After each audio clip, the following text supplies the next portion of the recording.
दोस्तों, अब हम लोग बात करते हैं फिज़िक्स के लिए कि फ़िज़िक्स के लिए आखिरी में क्या रिवीजन करना है, क्या स्ट्रैटेजी होनी चाहिए और कैसे काम करना है। तो फिर सबसे पहले बात आती है कि फ़िज़िक्स 180 मार्क्स का पेपर होता है। सबसे ज़्यादा लोगों को यही नहीं पसंद होती है, सबसे ज़्यादा मार्क्स उसमें में कम आते हैं लोगों के। तो बेसिकली सबसे पहले तो लगती है चीज़ ग्राफ्स की, आपके ग्राफ्स कितने स्ट्रॉन्ग हैं, और ट्रिग्नोमेट्री के 2-3 फॉर्मूलेज हैं वो आपको याद होने चाहिए। बाकी आपको पूरी मैथ्स की ज़रूरत नहीं होती, उतने में आपका काम चल जाएगा। थोड़ा सा डिफरेंशिएशन, थोड़ा सा इंटीग्रेशन, और बाकी आपको मेन काम तो ये करना है कि आपके ग्राफ्स स्ट्रॉन्ग होने चाहिए कि मतलब कौन सी इक्वेशन से पैराबोला निकलेगा, किससे वो होगा, किससे मैक्सिमा आएगा, किससे मिनिमा आएगा। कई बार इससे क्वेश्चंस बहुत इजीली निकल जाते हैं, थोड़ा सा बस कॉन्सेप्ट लगता है और ज़्यादातर लोग इसमें अटक जाते हैं, तो इनको कठिन क्वेश्चंस मान लिया जाता है, बट बेसिकली ये ईजी रहते हैं। तो बात यहाँ पे आती है कि हम लोगों का टारगेट चल रहा था 550 का, तो 300 हमने बायो के लिए मान के चल लिया कि बायो में हमें 300 तो लाने ही लाने। अब बात आती है फिज़िक्स की, तो 140 हम लोग ला सकते हैं केमिस्ट्री में और 120 ला सकते हैं फिजिक्स में, तो इतने से 560 बन जाएगा। पेपर इजी रहेगा तो अपने आप आपका बढ़ जाएगा। वो तो आपको जब आप लोग मतलब दोगे पेपर, आपका अगर टाइम मैनेजमेंट बच रहा होगा तो आप और स्कोर करने के लिए ट्राई कर सकते हो, फिर से क्वेश्चंस देख सकते हो टाइम मैनेजमेंट करके। बट 120 तो लेके आपको चलना है। तो 120 मार्क्स लाने के लिए आपको 45 में से लगभग 33 या 34 सही करने होंगे, और बाकी आप गलत कर दो माइनस मार्किंग हो जाएगी, कोई दिक्कत वाली बात नहीं है। तो बेसिकली आपको लेके थोड़ा सा ऊपर लेके चले तो 30 to 35 आपको लेना है, तो 35 लेके चल लो आप। अब आपको क्या करना है, 35 आपको सही करने ही करने हैं, और उनमें से क्या कहते हैं जो 10 हैं वो आप गलत कर सकते हो। कुछ कॉन्सेप्चुअल कठिन होंगे, कुछ होंगे। तो एक तो मैंने आपको बताया ग्राफ्स आपके प्रो होने चाहिए। दूसरी बात होनी चाहिए आपकी एक बिल्कुल अच्छी सी आदत होनी चाहिए, मतलब आप कोई भी क्वेश्चन पढ़ो फिर ऑप्शंस देखो। ऑप्शंस में हमेशा यूनिट्स और डायमेंशंस पे ध्यान देना। कई बार क्या होता है, यूनिट्स जो रहती हैं वो इनफ्रीक्वेंट होती हैं, कई बार होता है यूनिट्स एकदम अलग होती हैं। तो बेसिकली जो पूरा क्वेश्चन लंबा सा सॉल्व करना होता है, अगर आप केवल उनकी यूनिट्स और डायमेंशंस देखोगे तो ज़्यादातर कुछ मतलब 4-5 क्वेश्चन ऐसे होते हैं जो निकल जाते हैं और बहुत टाइम बच जाता है, और जब वो टाइम बचता है तो आप बाकी जगह यूटिलाइज करके और अच्छा परफॉर्म कर सकते हो। तो अगर आपको कोई भी क्वेश्चन दिखे और उसमें अगर दिख रहा है यूनिट्स अलग अलग दी हुई हैं, तो आप पहले यूनिट्स के डायमेंशंस तुरंत आप निकालना, जब आपकी आदत होती है तो आपसे निकल जाते होंगे, आपने किया होगा पहले। तो अगर आप ये देखेंगे कई बार होता है, इससे बहुत ईजिली पे क्वेश्चन सारे निकल जाते हैं और आपको फिजिक्स में बहुत आराम रहेगा। फिर बात आती है किस चीज़ में क्या आएगा, तो पहला जो चैप्टर है डायमेंशन एनालिसिस और एनालिसिस एरर्स वाला, तो उसमें तो आपने सब किया होगा तैयारी की, डायमेंशंस कैसे निकालनी है, क्या करना है, तो वो इजी है। लेकिन मैंने जो आपको ये बात बताई कि 4-5 क्वेश्चन ऐसे निकल जाते हैं, तो ये डायमेंशंस का ज़्यादा बड़ा एप्लीकेशन, और इससे बहुत ईजीली चीज़ें निकल जाती हैं। तो फिर दूसरा आता है चैप्टर काइनेमेटिक्स, इससे 2 या 3 क्वेश्चन बनते हैं।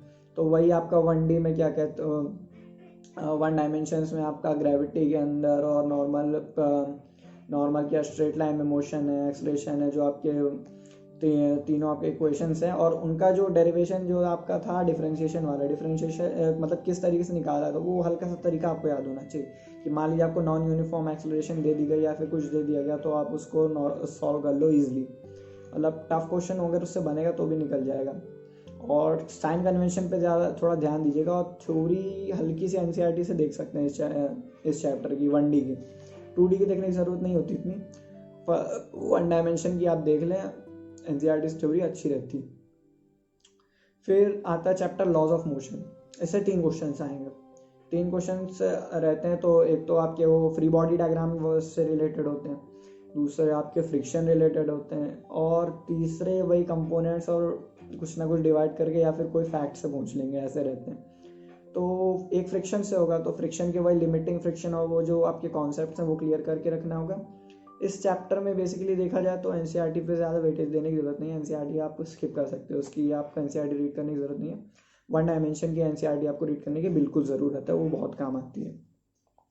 फिर आता है वर्क ऑफ पावर एनर्जी, तो इससे भी लगभग 1 या 2 क्वेश्चन बन जाते हैं।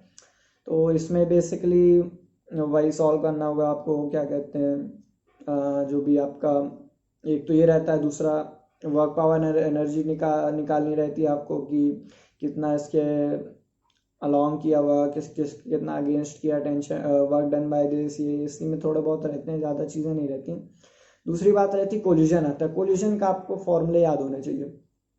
1D वाले जो आपका फॉर्मूला रहता है कि एक सबसे इंपॉर्टेंट फॉर्मूला रहता है कि एक दो मास की M1 M2 के रहते हैं, उनके बीच में इलास्टिक कोलिजन रहता है, तो उसका क्या फॉर्मूला है, उसको इलास्टिसिटी से डायरेक्ट रिलेट करके जो फॉर्मूला है वो याद रहता है ना, आपके ज़्यादातर क्वेश्चन कोलिजन के ऐसे निकल जाते हैं।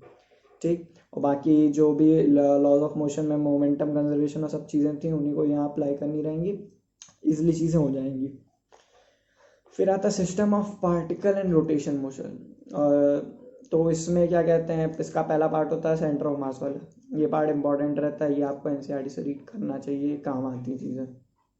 ठीक है, और जो भी नॉर्मली मैं बता रहा हूँ थ्योरी के लिए, आप लोग ऐसा कह सकते हो कि HCV में जो भी ऑब्जेक्टिव्स दे रखे हैं, केवल ऑब्जेक्टिव्स, सब्जेक्टिव मजे है, केवल ऑब्जेक्टिव देख लीजिए, ईजी रहते हैं, लेकिन आपका थोड़ा बहुत माइंड खोल देंगे, आपको फ़ायदा करेंगे, क्योंकि अभी आखिरी में टाइम नहीं है आपके पास, तो आप एक्सरसाइज वगैरह देख नहीं सकते हो, सिर्फ MCQs देख लो, उतने से काम हो जाएगा। तो इसमें पहला पार्ट होता है सेंटर ऑफ मास वाला, तो उसके क्वेश्चन आपने लगाए होंगे, बाकी आपको थोड़ा सा देखना होगा, उससे क्या कहते हैं, थोड़ा सा देखनी होगी एनसीईआरटी। फिर टॉर्क और ये जो रोटेशन मोशन वाला पार्ट है, इससे काफ़ी कॉन्सेप्चुअल अच्छे अच्छे क्वेश्चन बनते हैं, और रोलिंग मोशन से।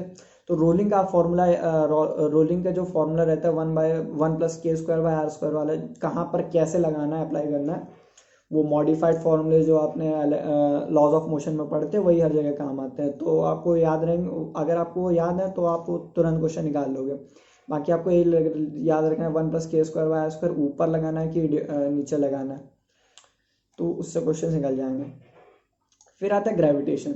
ग्रेविटेशन और जो एक और 12th का टॉपिक रहता है इलेक्ट्रोस्टैट्स, वो दोनों साथ में पढ़ने चाहिए, क्योंकि जो भी इलेक्ट्रिक पोटेंशियल और इलेक्ट्रिक पोटेंशियल एनर्जी और gravitation potential energy almost same चलती हैं।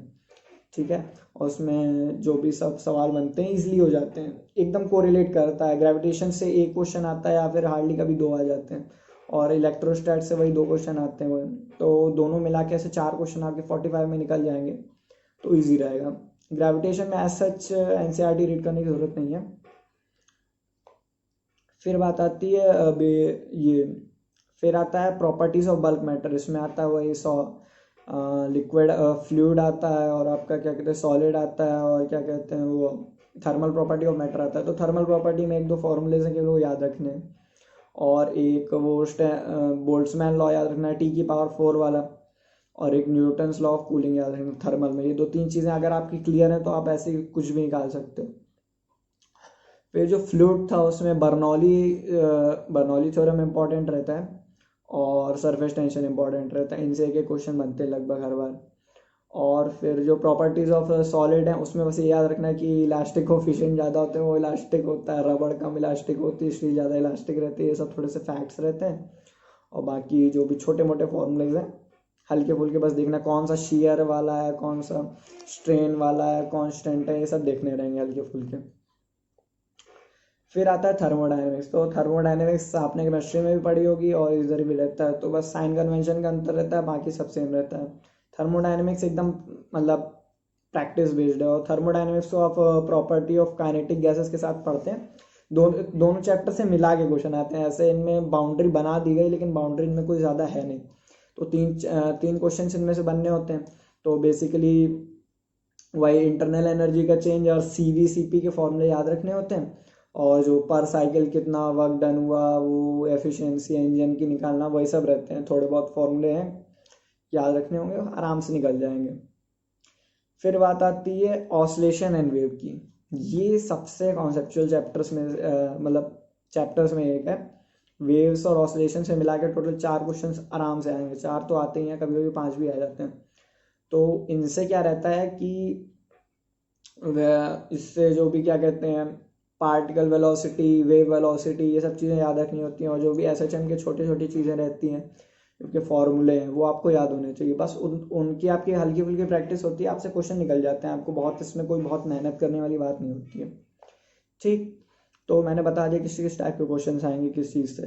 फिर आती है बात इलेक्ट्रोस्टैट से। तो इलेक्ट्रोस्टैट से मैंने बताया था एक तो ये पोटेंशियल ये वाला पार्ट होता है, एक कैपेसिटर वाला था। तो दोनों में से एक एक क्वेश्चन लगभग आते हैं हर साल। तो कैपेसिटेंस वाला वही थोड़ा बहुत रहता है, कहाँ पे चार्ज कांस्टेंट रखना है, कहाँ पे वोल्टेज कांस्टेंट रखना है, बैटरी आइसोलेटेड है नहीं है, ये सब चीज़ें थोड़ी बहुत ध्यान रखनी होंगी। और कितनी एनर्जी स्टोर हुई, कितनी हीट लॉस हुआ, और कैपेसिटर पैरेलल में लगा दिए, सीरीज में लगा दिए, ये सब चीज़ें थोड़ी बहुत ध्यान रखनी होंगी। थोड़ा सा हल्का सा कॉन्सेप्ट है, पर अगर ये लग जाता है तो करंट इलेक्ट्रिसिटी आपके लिए बहुत ईजी हो जाती है। अब अगला चैप्टर है करंट इलेक्ट्रिसिटी। करंट इलेक्ट्रिसिटी में बैटरी वाला पार्ट जो है, मतलब बेसिकली जो बैटरी वाला लिखा है वो एनसीईआरटी से पढ़ना है। और जो मैंने जो प्रॉपर्टीज ऑफ मैटर में जो सॉलिड वाला पार्ट था वो पढ़ना है आपको एनसीईआरटी से, वो इम्पोर्टेंट है। ज़्यादा चैप्टर्स नहीं पढ़ने होते हैं एनसीईआरटी में फिजिक्स से, बट ये पढ़ने होते हैं। तो जो बैटरी और पोटेंशियोमीटर वाला पार्ट है वो इलेक्ट्रिक करंट का आपको पढ़ना रहेगा।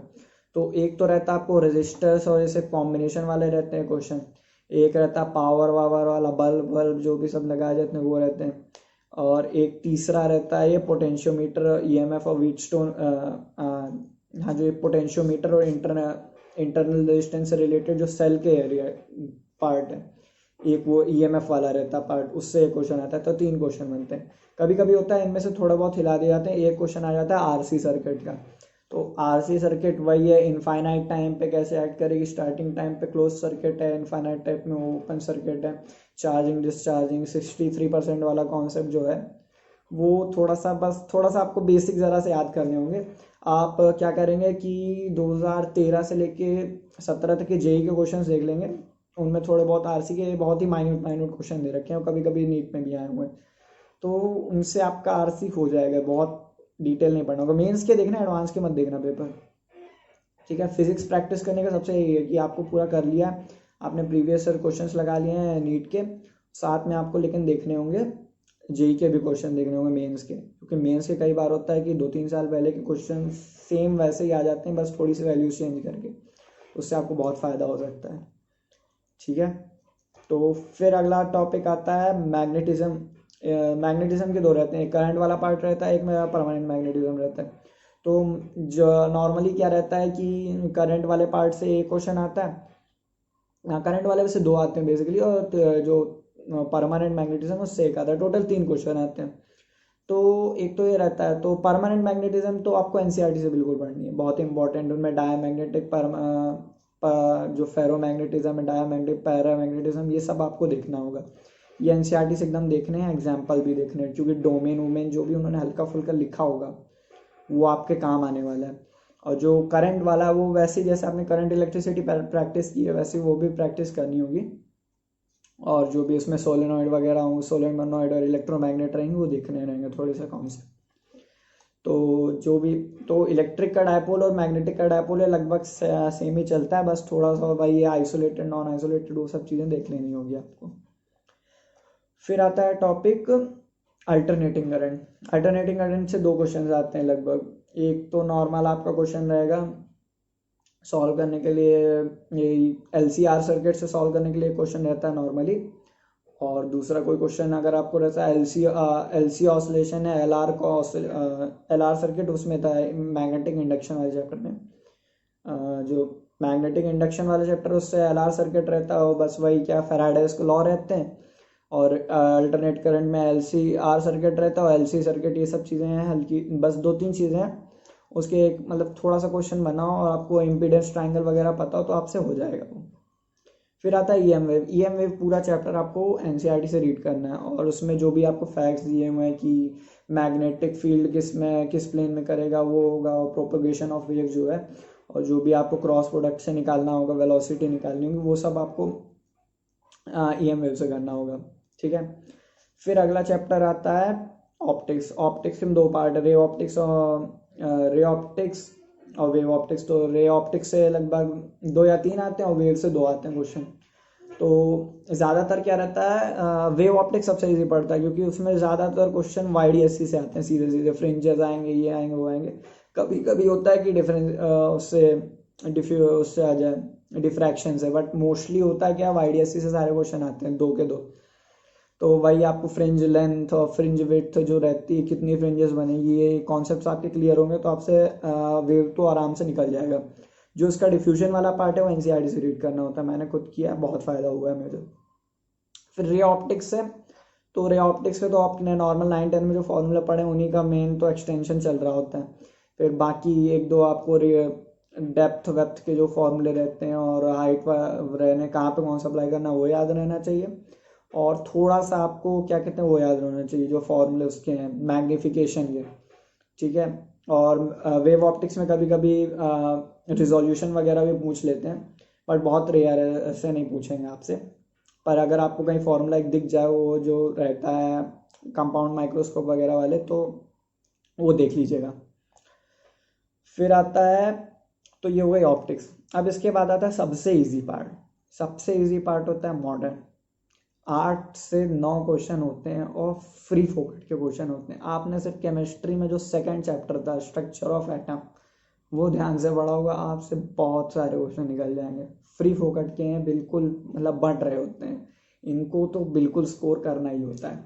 तो पहला तो रहता है डुअल नेचर ऑफ। तो डुअल नेचर का बिल्कुल सा सिंपल सा कॉन्सेप्ट है। एक क्वेश्चन आएगा फोटो इलेक्ट्रिक इफेक्ट का, एक आएगा डी ब्रॉगली वेवलेंथ का। फॉर्मूला याद रखो, क्वेश्चन में वैल्यू दी होंगी डाल देना, कांस्टेंट वगैरह थोड़ा बहुत याद रखना, इजी रहेंगे, वरना पेपर की स्टार्टिंग में लिखे होते हैं जहाँ तक, ठीक है। बस एक आएगा फोटो इलेक्ट्रिक, एक आएगा डी ब्रॉगली, इसके अलावा कुछ नहीं आता है। अगर कॉन्सेप्ट का आ गया तो बहुत रेयर चांस है, लेकिन नॉर्मली यही होता है। फिर आता है एटम और न्यूक्लियर। तो एटम तो आपने पढ़ रखा है, अगर आपने केमिस्ट्री में ठीक से पढ़ रखा है और इससे दोनों को कोरिलेट करके पढ़ लो तो सब हो जाता है। वही आपका बोर मॉडल, ये वो कितना है, mvr=nh/2 पाई, वो सब चीज़ें हैं। तो एटम से एक क्वेश्चन आता है, एक या दो क्वेश्चन, या कभी न्यूक्लियर, दोनों से मिला के 3 क्वेश्चन आने होते हैं।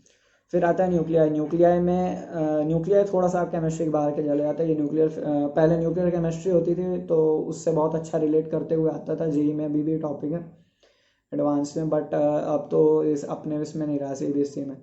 तो इसमें क्या रहता है कि आपको वही रेडियो एक्टिविटी पढ़नी है, रेडियो एक्टिविटी क्या पढ़ना है, उसका फॉर्मूला जो T12 और ये सब आपके कॉन्सेप्ट क्लियर होने चाहिए, ठीक है। और दूसरी आपकी चीज़ होती है कि मोस्ट बाइंडिंग एनर्जी के कॉन्सेप्ट की, कितना एनर्जी का डिफरेंस है ये। और strong nuclear force first chapter में एकदम स्टार्टिंग में फिजिकल वर्ल्ड में दे रखा है, जो कोई मतलब चैप्टर कभी नहीं पढ़ता उसमें अगर स्ट्रॉन्ग न्यूक्लियर फोर्स पढ़ लो और वही चीज़ें थोड़ी बहुत इसमें भी दी रखी हैं, इसमें अप्लाई कर लो, आराम से निकल जाएगा चैप्टर न्यूक्लियर वाला भी। फिर आता है इलेक्ट्रॉनिक डिवाइसेस। इलेक्ट्रॉनिक डिवाइसेस क्या है, ये चैप्टर बहुत ही अजीब चैप्टर है, ठीक है। बहुत अजीब है सही में, जितना डिटेल पढ़ो उतना ज़्यादा परेशान होते हैं। नॉर्मल से डायोड वगैरह आपको हल्के से याद होने चाहिए, ट्रांजिस्टर याद होना चाहिए, फॉर्मूला केवल ट्रांजिस्टर का याद रख लो, कॉमन एमिटर वाला, ठीक है। कॉमन बेस नहीं पूछेगा कोई, कॉमन एमिटर वाला याद कर लो और क्वेश्चन केवल करंट इलेक्ट्रिसिटी की तरह सॉल्व कर लेना। अगर सही में तुम पूरा कॉन्सेप्ट लगाने बैठोगे तो बहुत टफ है, कभी नहीं निकलेगा इस चैप्टर की। लेकिन बताएं एनसीईआरटी रीड कर लो, इससे अगर थ्योरी का क्वेश्चन आया तो लिटरली तुम निकाल लोगे, बाकी लोग नहीं निकाल पाएंगे, क्योंकि कोई एनसीईआरटी जल्दी पढ़ता नहीं फिजिक्स की। तो इस चैप्टर की एनसीईआरटी देख लेना, थ्योरी क्वेश्चन निकाल लोगे। बाकी यही स्टेबलाइजर का कॉन्सेप्ट पढ़ना रहता है, ट्रांजिस्टर है और कुछ डायोड्स, लाइट डायोड, ये सब तुमने जो भी नोट्स में हल्का फुल्का लिखा हो वो पढ़ लेना।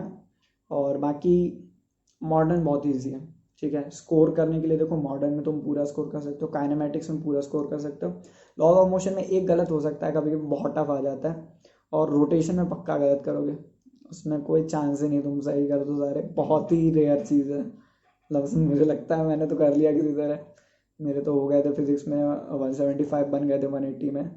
तो बस एक कॉन्सेप्चुअल क्वेश्चन गलत हो गया था मैग्नेटिज्म का, बाकी फिजिक्स कोई बहुत टफ नहीं है। जो पैटर्न बताया है इसी पैटर्न में चल रहा होता है। इस पैटर्न में 45 में से 35 क्वेश्चन तुम आ ही जाएंगे, ठीक है, बिल्कुल आ जाएंगे। हो सकता है इसके अलावा भी जो 4-5 कोई क्वेश्चन होंगे तो हलवा होंगे, आपसे लग जाएंगे, ठीक है। तो अगर आपने 35 कर लिए तो आप बिल्कुल सिलेक्शन क्राइटेरिया पे चल रहे हो और बहुत फ़ायदा होगा। और अगर पेपर इजी आता है तो ये मत सोचना कि अरे मेरा हो गया, सही है, और अच्छा करना, रिवाइज करके करना, ओएमआर थोड़ा लेट भरना, पहले पेपर में सॉल्व करना चीज़ें, ओएमआर एंड में भरना रहता है एकदम ध्यान से, लेकिन भरना, ओएमआर में गलती नहीं करना। और अगर ऐसे करोगे तो ज़्यादा अच्छा परफॉर्म कर पाओगे। तो ये वाली वीडियो फिज़िक्स के लिए थी। अब केमिस्ट्री के लिए मैं अलग से वीडियो बनाता हूँ।